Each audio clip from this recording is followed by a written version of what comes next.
Sim, pronto, vamos lá. Acho que já está justo, né? Boa noite. Então, essa é a nossa última aula, né, da disciplina, Carta ao Editor, Desafiando Pesquisadores.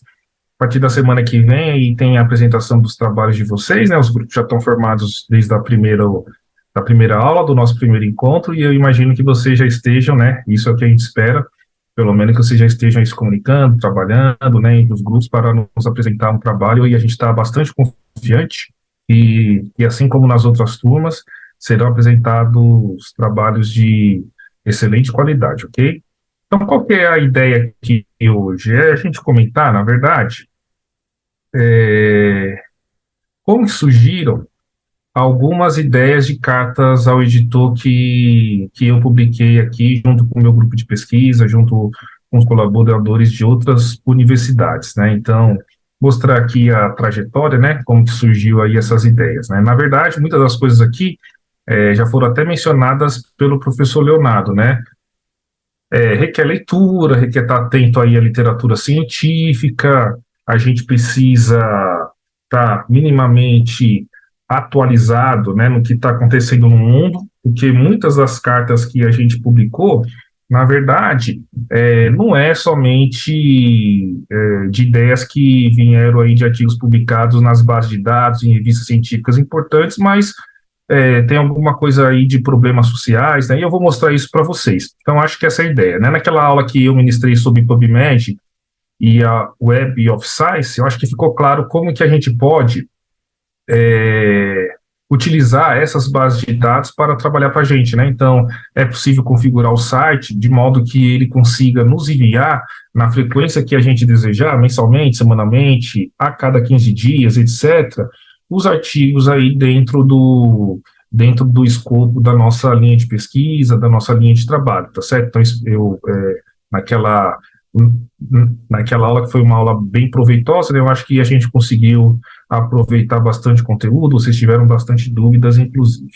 Então, o que a gente vai tratar aqui? Como que eu tive algumas ideias de carta ao editor, né? Então, é, e aí o panorama, né? Eu vou contar algumas, algumas histórias dessas cartas, né? Então, qual vai ser o caminho que a gente vai percorrer? Nós vamos falar sobre a epilepsia, que é uma doença particularmente que eu tenho bastante interesse. A epilepsia é a doença neurológica mais prevalente do mundo, então estima-se que aproximadamente 50 milhões de pessoas convivam com essa doença. Você já sabe que eu sou da linha de pesquisa, então evidentemente a gente vai falar aí de fisiologia do exercício, de esporte, né? Então eu tenho algumas contribuições aí na época dos Jogos Olímpicos e Paralímpicos do Rio 2016, né, que foram realizados aqui nessa do Rio de Janeiro, no nosso país. A gente vai fazer um comentário como que uma torcida pode atrapalhar o desempenho de um atleta no futebol, e vamos falar um pouquinho de fisiologia, sobretudo aqui fisiologia respiratória. Tem um, tem um modelo didático de ensino de mecânica respiratória. E esse modelo didático, comumente, ele é utilizado pelos professores de biologia do ensino médio e do ensino fundamental. Evidentemente que, nesse contexto, os professores não falam mecânica respiratória, né? Eles ensinam para a gente, olha, como que a gente respira. Só que esse modelo didático, que eu acredito fortemente que todos vocês passaram por isso, é um modelo didático que tem algumas falhas, tem algumas concepções erradas, tá certo? A gente vai fazer esse comentário também. Vamos passar aí por alguma coisa que a gente também contribuiu na época da pandemia, da Covid-19, então a gente tem algumas contribuições interessantes dentro desse aspecto. E, finalmente, eu tive algumas ideias, vejam só você, mexendo nas mídias sociais, no Instagram e no Facebook, né? Geralmente eu tô fazendo isso quando eu estou dormindo, né? Nem deveria, né? Por conta das questões aí de higiene do sono e etc, né? E eu tenho ideia, eu já mando mensagem aí para os meus alunos. O Braulio é uma testemunha que o Braulio faz doutorado comigo e ele colaborou com uma recente carta que a gente submeteu para a Lancet. Então, estou bastante esperançoso, tendo em vista que a Lancet costuma dar a resposta rápida, né? Sobretudo quando é para negar. Então, essa carta aí já está aí mais de 10, 15 dias, escreveu, né, e o Brauber planeou esse artigo aí para a gente no nosso laboratório. Qualquer dúvida que vocês tenham, por gentileza, me pare, tá bom? Então, vamos falar aqui da epilepsia. Primeira coisa que eu gostaria de falar para vocês sobre o binômio epilepsia e exercício físico, sobretudo que a nossa plateia aqui, vocês, são profissionais da saúde, médicos, fisioterapeutas e nutricionistas, é o seguinte: não existe nenhuma evidência científica nenhuma que desabone a prática de exercício físico em pacientes com epilepsia. Na verdade, o que acontece é justamente o contrário. As evidências científicas são bastante consistentes, sólidas e cristalinas e advogam que o paciente com epilepsia ele deva se engajar em um programa de atividade física regular, tá certo? Então, existem diversos trabalhos com modelos em humanos e modelos experimentais com animais de laboratório, mostrando que aquela pessoa, que aquele paciente fisicamente ativo, ele tem uma diminuição da frequência de crise. Então, o que aconteceu? Em 2015, foi publicado esse artigo numa revista importante da nossa área, na Scandinavian Journal of Science in Sports, em 2015. E o que esse artigo fez? Ele fez uma revisão narrativa, uma revisão da literatura de um pouco mais de 70 páginas, mostrando que o exercício ele serve como medicamento, serve como remédio para 26 doenças crônicas diferentes, não transmissíveis relacionadas à inatividade física. Dentre essas doenças, existiam aí as doenças metabólicas, tais como obesidade, hiperlipidemia, síndrome metabólica, diabetes, doenças cardiovasculares, hipertensão, insuficiência cardíaca, doenças pulmonares, neurológicas, musculoesqueléticas, psiquiátricas e cânceres. Então, vejam, todas essas doenças, evidentemente, que o paciente ele é muito beneficiado se ele se engaja em um programa de reabilitação e esse programa de reabilitação envolva o exercício físico regular. No caso das doenças psiquiátricas, as evidências vão no contexto de que pessoas fisicamente ativas têm uma menor probabilidade de desenvolver essas doenças. E se elas têm essas doenças, o exercício físico regular é sim uma ferramenta não farmacológica importante para o gerenciamento dos sintomas. Mas o que aconteceu? Os pesquisadores, que são dois excelentes pesquisadores na área da ciência do exercício, eles esqueceram de mencionar o efeito do exercício para o paciente com epilepsia. E aí, dentro desse contexto, a gente fez um comentário. Olha só, qual que era a ideia? Olha, o exercício também ele é remédio para pessoas com epilepsia. E esse artigo, e essa carta, né, esse comentário, que foi assim como a revista classificou, ele foi publicado em 2016, no ano seguinte da publicação do artigo original, que se deu aí no final de 2015. Né? Então, foi uma contribuição interessante para a gente, e eu gostaria de chamar, né, fazendo um parênteses, considerando aí a qualidade da nossa plateia, e não há evidência científica que desabone o paciente com epilepsia fazer exercício físico. O exercício também é remédio para pessoas com epilepsia, ok? O professor Rodrigo Luiz Ancini, que é o primeiro autor, hoje ele é professor da Universidade Federal do Espírito Santo, e a professora Marília dos Santos Andrade é uma professora do Departamento de Fisiologia da Escola Paulista de Medicina. Então, vocês vão ver aí que a gente tem muitos trabalhos em conjunto, são os nossos parceiros de pesquisa aí de longa data. Com relação a Rio 2016, qual foi a história? Não sei se vocês se recordam, mas em 2015, e nesse ano já estava há muito tempo determinado que os Jogos Olímpicos e Paralímpicos de Verão seriam aqui no Brasil, na cidade do Rio de Janeiro, mas a gente teve aí uma epidemia de casos de dengue. Então, aqui é uma das notícias que saiu naquela época, né? O Brasil tem índice recorde de 1,6 milhão de casos de dengue em 2015. Qual que era a ideia? Caramba, a gente está vivendo aí um cenário ruim, né? De número de casos de dengue, etc. Imagina você, um atleta se prepara durante 4 anos no treinamento esportivo, só para vocês terem uma ideia, o treinamento ele é dividido em ciclos. Então, a principal competição da maioria dos atletas, da maioria dos esportes, com exceção de futebol, que é a Copa do Mundo, são os Jogos Olímpicos. Então, os atletas fazem um ciclo que é chamado de ciclo olímpico. E esse ciclo olímpico ele pode ser dividido em ciclos menores, mesociclo, microciclo, enfim. Então, é por isso que, por exemplo, às vezes tem um atleta famoso que você conhece, mas ele não vai bem em uma determinada competição.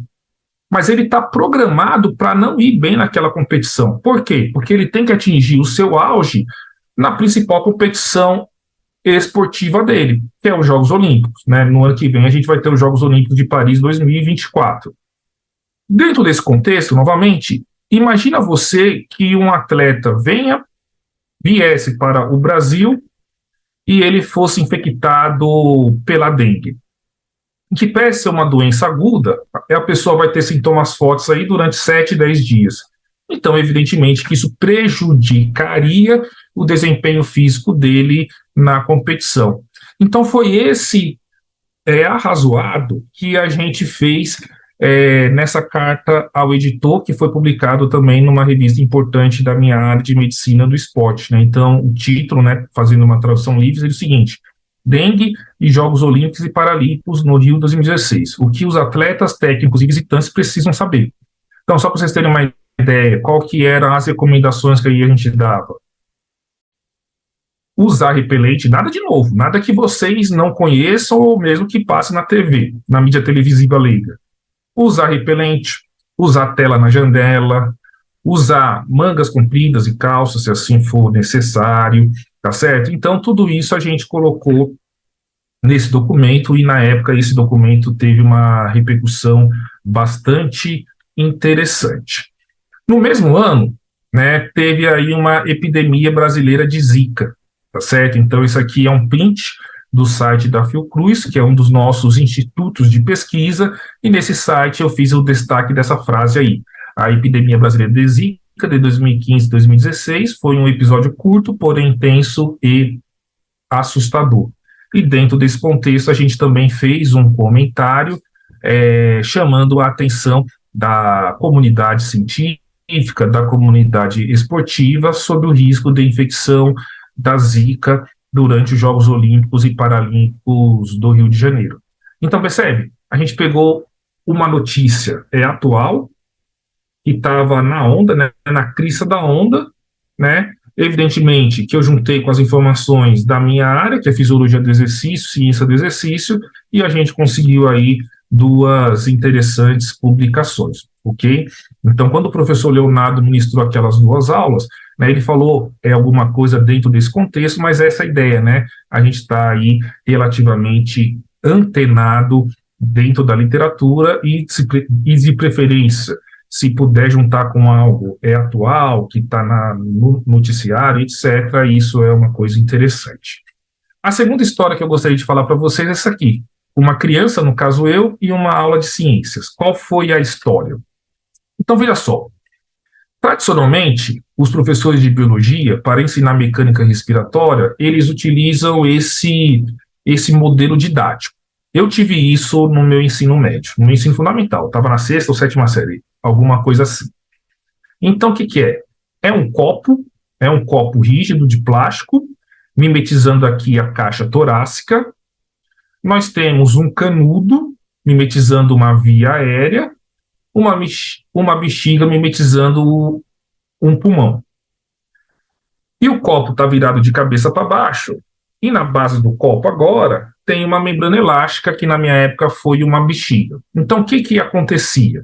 Quando a criança, eu no caso, puxava essa membrana elástica, mimetizando o diafragma, o pulmão, entre aspas, se enchia de ar, gerando, né, mostrando que foi gerado um fluxo aéreo inspiratório. Quando eu soltava essa membrana elástica, era gerado um fluxo aéreo expiratório. Beleza, né? A bexiga aqui se encheu por conta de uma diferença de pressão, o que isso é verdade. Para acontecer um fluxo aéreo inspiratório, é necessário aí um gradiente de pressão. Esse gradiente de pressão é gerado pela musculatura respiratória, representada aqui por essa membrana elástica, o diafragma, isso está correto. Quais são os erros ou as concepções erradas, ou do inglês misconception, que acompanham esse modelo didático. Primeiro, a caixa torácica, ela não é rígida, ela se movimenta, ela tem uma retratilidade. A via aérea, representada pelo canudo, também não é rígida. Ela pode sofrer um processo de broncoconstrição ou de broncodilatação. O diafragma, mimetizado por essa membrana elástica, ele não é a única musculatura responsável pela respiração. Nós também temos, durante a inspiração, os músculos intercostais externos. Durante a expiração forçada, para além do relaxamento do diafragma, pode ser contraído a musculatura, os músculos intercostais internos, para além de músculos acessórios, como, por exemplo, o músculo reto abdominal. Então, repare que esse modelo, ele não contempla tudo isso. Dentro desse contexto, nós publicamos essa carta ao editor, que foi publicada em uma das revistas da Sociedade Americana de Fisiologia, onde a gente faz essa crítica ao modelo didático para o ensino da mecânica respiratória para estudantes do high school, né, que seria o nosso ensino médio. Veja, na conclusão desse artigo, a gente não desabona o uso do modelo, longe disso, desde que o profissional, o professor de biologia, consiga explicar minimamente tudo isso que eu falei, tá certo? Nessa carta nós tivemos a colaboração da Suzy Grace, que era uma professora na época da rede estadual de biologia. Ela fez um curso aqui na UFG, financiado pela CAPES, né, um curso de especialização, e o Rodrigo e a professora Maria novamente. Então, percebe? A gente pegou algo que já existia e a gente fez uma crítica, né, mostrando como que esse modelo poderia ser melhor utilizado. Nós não sugerimos que o modelo deixasse de ser utilizado, desde que o professor consiga ou conseguisse minimamente explicar todas essas concepções erradas, esses misconceptions que eu falei para vocês. Veja só, aqui a história é interessante. Fogos de artifício em estádio de futebol. Então é muito comum a gente ver esse tipo de cena, né? Os fogos estão proibidos, né? Mas tem os sinalizadores geram fumaça. Uns tempos atrás eu fui no jogo do Goiás, na Serrinha, e o próprio time do Goiás, dentro do campo ali, quando o time entrou, fez uma festa com fogos, né, tal, e etc. Isso gera fumaça, e a fumaça é uma poluição do ar. Então a gente publicou essa carta aqui ao editor, mostrando o seguinte, olha só, o título do artigo: Fogos de artifício em estádios de futebol. Um incrível espetáculo para a torcida, porém terrível para a saúde do atleta e desempenho esportivo. Então a gente sabe da literatura que a inalação de poluentes pode causar o aumento do estresse oxidativo, inflamação sistêmica, elevação da pressão arterial, disfunção cardiovascular, enfim, um desequilíbrio entre o sistema nervoso simpático e parasimpático, e para além de alteração das respostas fisiológicas ao exercício. Então, nós advogamos aqui, inclusive, que os sinalizadores deveriam ser proibidos em estádios de futebol. Para além, e a gente fez esse comentário, de ser possível ter aí o acidente entre o público. Não sei se vocês lembram, né? Isso já faz quase 10 anos, mas numa das participações do Corinthians na Libertadores, teve um evento com fogo de artifício que um torcedor faleceu, infelizmente. Um torcedor da equipe adversária, e esse jogo foi fora do país. Acho que foi na Bolívia, na Colômbia, alguma coisa assim. E a gente menciona esse episódio, inclusive, nessa carta ao editor. Tá certo? Foi publicada numa revista com fator de impacto alto. Com relação à pandemia, primeiro eu declaro que eu não tenho um conflito de interesse. Por quê? Porque quando eu falo isso, as pessoas acham que eu sou dono de academia e eu não sou. Mas qual que é a história? Olha só que eu coloquei. Pandemia, o fechamento das academias e a reabertura do açaí. A reabertura do açaí. tá certo? Então, o que que aconteceu na pandemia? As academias, elas foram fechadas, Eu até entendo que na época ali mais grave, no início, que a gente não sabia muita coisa do que ia acontecer, eu acho que tinha que fechar tudo. Mas, posteriormente, as coisas foram sendo relaxadas, né? O açaí abriu, a manicure abriu, o bar da esquina abriu e as academias permaneceram fechadas. Mas existem evidências consistentes, e isso não foi a pandemia que nos ensinou, mostrando que pessoas fisicamente ativas têm uma função imunológica maior. Não precisava de pandemia para a gente saber isso. Desculpe, não precisava. Existem evidências consistentes do período pré-pandêmico que mostravam que pessoas com um VO2 máximo maior tinham uma menor taxa de mortalidade. O que é VO2 máximo? É o índice fisiológico que nos informa sobre a aptidão aeróbia ou cardiorrespiratória. Aí as pessoas falavam o seguinte, mas no exercício a ventilação pulmonar aumenta, não sei o quê. Falei, opa, peraí. Mas existe maneiras de se fazer exercício físico sem gerar uma demanda respiratória significativa. E foi isso que a gente fez nesse trabalho que está na tela para vocês. Veja só, treinamento resistido, segurança do treinamento resistido durante e depois da pandemia da SARS-CoV-2. Recomendações práticas. Primeiro, o que é treinamento resistido? Que algumas pessoas equivocadamente traduzem como treinamento de resistência.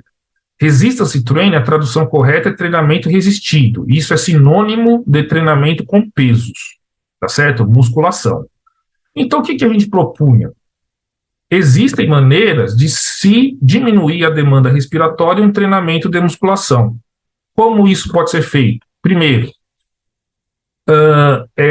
aumentando o intervalo de recuperação entre as séries. 2, diminuindo o número de repetições. 3, você pode fazer diminuição do peso. Tá certo? 4, privilegiar os exercícios multiarticulares. Por quê? Quem faz musculação, quando você faz puxada, você não treina só costa, treina ombro e treina bíceps. Então não há necessidade de fazer exercícios isolados. Aí, olha só, publicado em 2020, no ano mais crítico da pandemia. Vê só, de novo, olha, nesse artigo que foi publicado no ano passado. Treinamento resistido antes, durante e depois da infecção por Covid-19. O que nós aprendemos até agora? Né? Então, a gente faz todo um arrazoado de como o treinamento resistido poderia e pode ser feito por pessoas com sequelas de Covid-19. Essa aí foi uma das contribuições nossas na época da pandemia, no que se refere ao treinamento de musculação, ao resistance training. Eu vou além, e não é uma carta ao editor, é um trabalho epidemiológico, né, um trabalho original. A gente publicou um trabalho na BMC Public Health, onde nós mostramos cientificamente que aquelas pessoas que mais reduziram o nível de atividade física durante a pandemia foram as que mais sofreram do ponto de vista psiquiátrico. Foram as que mais tiveram sintomas de ansiedade e depressão. Tá certo?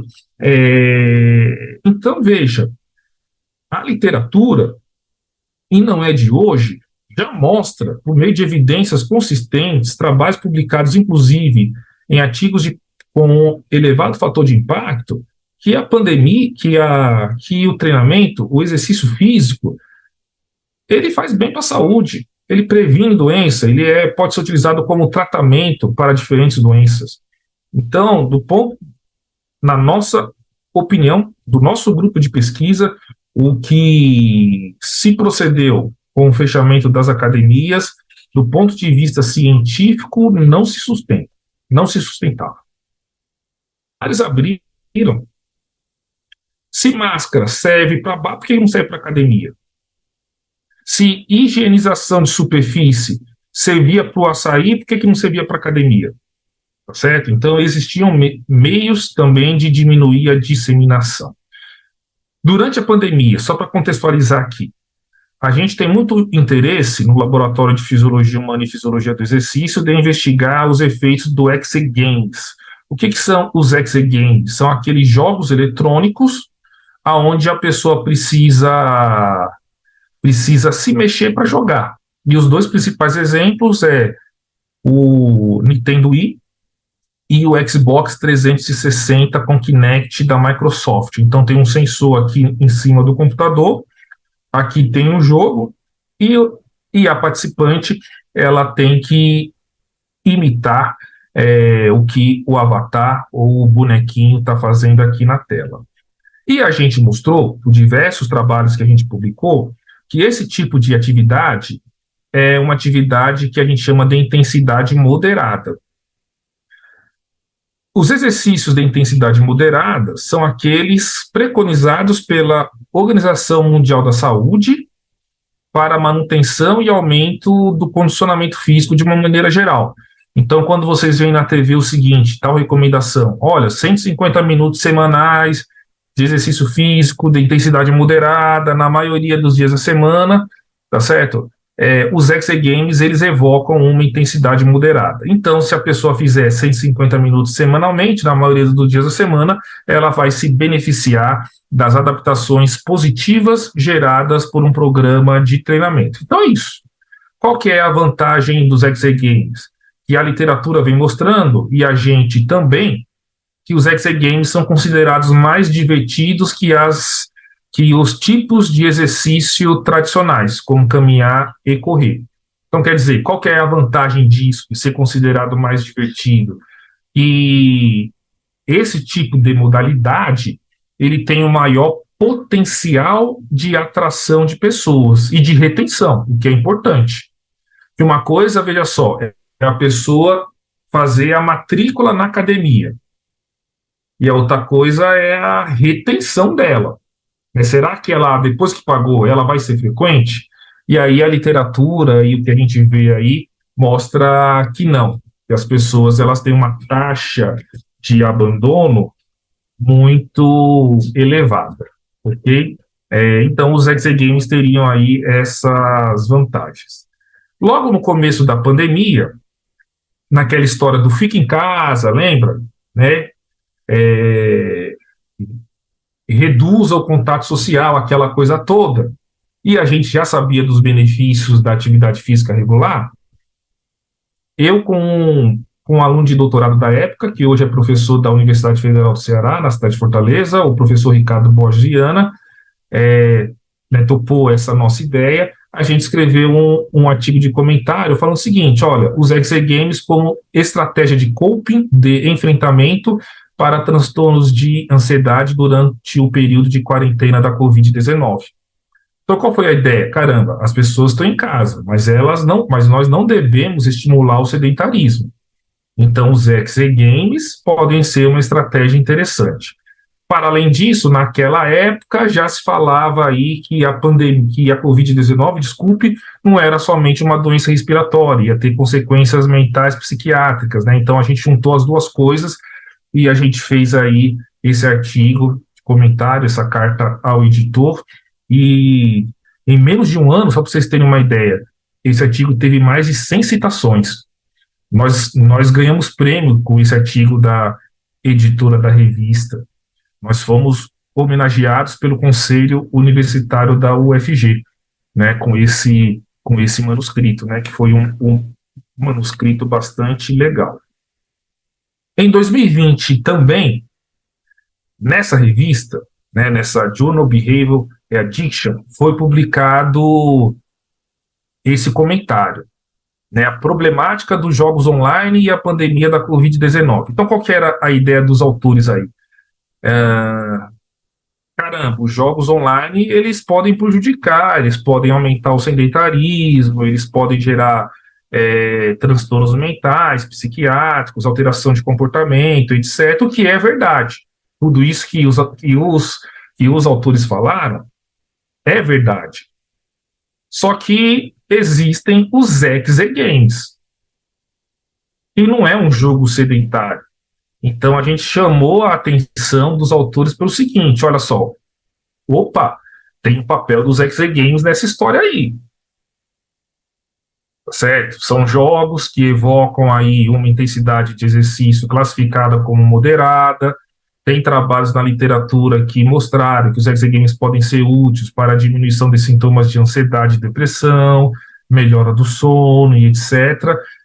E todo mundo que vocês estão vendo aí são meus alunos. O Ricardo, na época, era meu aluno de doutorado, o Rodrigo, meu colaborador, o professor Wellington faz doutorado nesse programa, no Ciência da Saúde, a Nayane é doutoranda também desse programa, o Vinícius está no mestrado, mas na época estava na graduação, e a professora Marília, nossa colaboradora. Dentro da história ainda dos X-Games e a pandemia, né, que aí começaram a sair os artigos mostrando que a saúde do sono das pessoas no Brasil e no mundo vinham piorando. Então a gente colocou aí para a literatura que talvez os X-Games poderiam ser também uma estratégia de enfrentamento dos distúrbios de sono durante a pandemia da Covid-19, e esse artigo foi publicado em 2022, no ano passado. Vamos lá. O que um professor faz no sábado à tarde, mas também alguns dias durante a noite? Resposta: mexe no Instagram. Pois não, Eduardo? Professor, eu vi aí que nas suas cartas tem, né, teve ali, eu acho que 5 ou 6 autores, né? E, assim, uma carta mais recente, o senhor poderia exemplificar, por exemplo, o que cada autor faz? Porque eu acho que a carta ao editor, às vezes, ela é uma ideia, assim, pessoal, que nasce na gente, e eu tenho até um pouco de dificuldade de como distribuir o serviço. E outra coisa que eu queria... sim. Outra coisa que eu queria saber, vários artigos a gente tem que pagar para publicar. As cartas também a gente tem que pagar? Depende da revista. Deixa eu começar pela última. Depende da revista. Nessa revista aqui, tinha que pagar. Mas aí eu fiz um e-mail para o editor, chorando as pitangas, falando que a gente não tinha dinheiro, e etc. E a revista isentou a gente da taxa. Né? Tem que pedir mesmo, né? Chorar as pitangas. Nós estamos no Brasil, a crise da ciência, o que é verdade, né? Eu não falei nenhuma mentira. Tá certo? Mas na maioria dos outros artigos eram revistas gratuitas. Revistas gratuitas, né? Nas revistas que tem que pagar, geralmente, por exemplo, nas revistas da editora Frontiers, aí vai depender do tipo de artigo, né? Eles têm artigo lá classificados em A, B, C e D. As cartas entram na classificação C. Salvo o melhor juízo, são $800. É muito dinheiro, né? Tudo bem, o programa tem um recurso, mas agora até já acabou, né? Só no ano que vem agora. Mas, enfim, tem que fazer esse arrazoado. Mas quando tem que pagar a taxa, a minha política é primeiro solicitar a isenção. Às vezes eles dão desconto, na maioria das vezes não vão te isentar, essa que é a verdade, mas se te isentar, tudo bem, né? Beleza. Se falarem não, pelo menos o não você já tinha. A primeira pergunta, vamos lá. Por exemplo, aqui, ó. O João Paulo e a Daiane, eles são 2 profissionais de educação física que fizeram mestrado e doutorado, respectivamente, na medicina do sono da Unifesp. Então, eles eram os caras para dar aí a contribuição para a gente no sono, e etc. O Ricardo, o Rodrigo e eu, a gente estava aí subsidiando a questão dos X-Games. E a Marília, a questão da Covid-19. Entendeu? É isso. Então, a divisão do trabalho foi essa. Mas veja, de acordo com a expertise de cada um. Isso, de acordo com a expertise, né? Então, assim, eu tenho como política, né, sempre chamar uma pessoa que entende daquele assunto, né, de convidar. Eu vou convidar uma pessoa que entende para ver se a gente não está falando babojada, né? Porque uma coisa é você estudar e ir lá dar uma aula. Tudo bem. A outra coisa é você ter uma aula com um cara que viveu aquilo a vida inteira, entendeu? É algo substancialmente diferente, né, na minha concepção, entende? Entendo. Eu respondi? Respondido. Obrigado. Tá. Aí essa questão do professor no sábado à tarde. Eu estava no sábado à tarde, literalmente, e aí eu me deparei com essa notícia. Motoristas de aplicativo acidentados narram rotina insana de 16 horas por dia e vaquinha para o fechar o mês. Aí eu fui ver essa notícia, né? Daí o cara falou que estava com sono, não sei o quê. Eu falei, opa, eu acho que aí tem uma ideia. Dentro desse contexto, aí eu comecei a estudar e os meninos do laboratório capitanearam isso, que foi o Vinícius e o Thales, e a gente fez 2 artigos sobre a uberização. O que é a uberização? É um termo que está sendo utilizado pela comunidade científica para classificar os trabalhadores que trabalham sob demanda. Então, é o motorista de aplicativo, é o entregador de iFood, né, enfim. E aí, nós fizemos uma carta que foi publicada na Chronobiology International, mostrando os possíveis efeitos da uberização na qualidade do sono de motoristas profissionais. Está aqui, né? E aí tem a presença do João, que é especialista de sono. Nós chamamos a Fernanda, porque a Fernanda, ela é especialista em trabalhadores de turno. São aqueles caras que trabalham em turno invertido. Então, ela trabalhou na Vale, nas usinas nucleares de Angra, né? Ela fez o doutorado dela nisso aí, tá certo? Então, a gente conseguiu aí emplacar esse artigo numa revista importante da área de cronobiologia. Seguindo aí a questão de uberização, né? Nós fizemos também um comentário mostrando aí os possíveis efeitos negativos do comportamento sedentário imposto pela uberização, né? Mostrando que a pessoa fica 16 horas, muito tempo sentada. Então, por exemplo, se a pessoa passa 2 dias muito tempo sentado, a literatura mostra que isso já causa uma diminuição da sensibilidade à insulina, né? Enfim, então a gente fez todo esse arrazoado. Qual foi a possível solução que a gente deu? Caramba, as plataformas, elas necessitam se conversar de tal forma a bloquear que a pessoa tenha acesso ao aplicativo, que as pessoas estão trabalhando 16, 20 horas.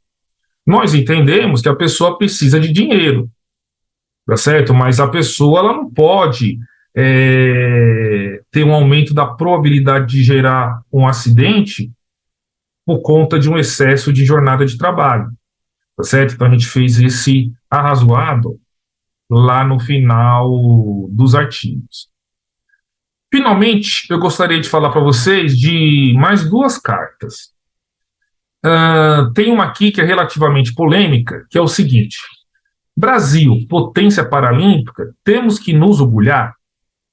Então a gente vê, né, que o pessoal fala, olha, o desempenho dos atletas paralímpicos é melhor do que o desempenho dos atletas olímpicos. Isso é verdade. A posição do Brasil nos Jogos Paralímpicos geralmente é melhor do que dos Jogos Olímpicos.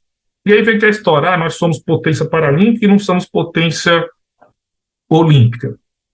Mas nós temos o que nos orgulhar, e aí a gente fez esse arrazoado nesse artigo que eu vou mostrar daqui a pouco. Bom, e aí tem várias notícias, né, falando sobre isso, que a gente é potência paralímpica, etc, etc, etc. Várias notícias na internet, né? Então, veja só, nesse artigo que a gente publicou em 2020, vê o título: Os atletas paralímpicos brasileiros são motivos de orgulho, porém revelam um importante problema social do Brasil. Qual foi o arrazoado que a gente fez? Não sei se vocês sabem, mas a depender da modalidade, por volta de 30% a 50% dos atletas paralímpicos, eles são deficientes porque foram vítimas de ferimento por arma de fogo ou acidente automobilístico. percebe? Países desenvolvidos, como Japão, Suíça e outros, não conseguem formar uma seleção nacional de alguns esportes, como, por exemplo, basquete em cadeira de rodas. Por que que eles não conseguem? Porque eles não têm essa pessoa. Eles não têm essa pessoa. Então, o que que nós advogamos aqui? Qual foi o nosso arrazoado?